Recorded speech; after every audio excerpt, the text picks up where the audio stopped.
What I've seen since I started is an increase of children with learning disabilities, anxiety and depression.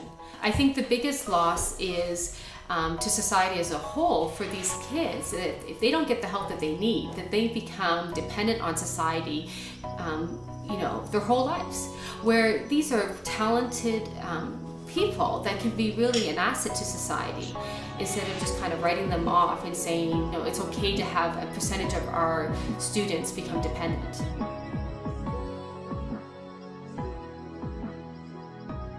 I see a real need for us as educators to help these kids overcome their learning disabilities and their mental illness.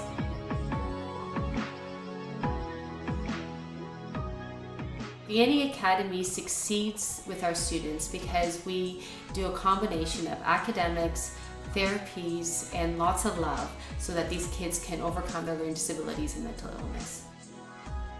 A typical day at Vianney is the kids come all in at 8:45 and we start with the floor exercises, which the program we use is called Neurodevelopment Through Movement. That program will help increase processing speed, help the child have more control of their body so they're not so restless at the table.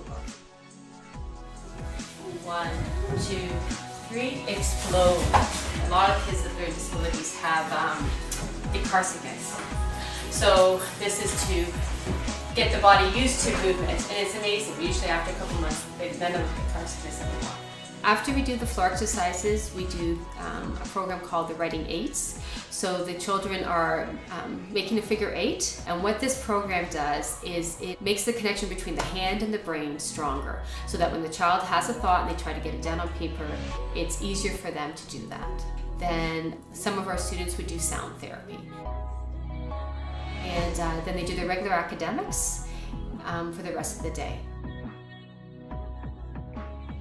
At Vianney, we've had 4 students come to us that when they came, they were suicidal. And these are regularly normal kids, except they have learning difficulties. And because of the learning difficulty, they viewed themselves as being stupid, and they didn't like who they were anymore.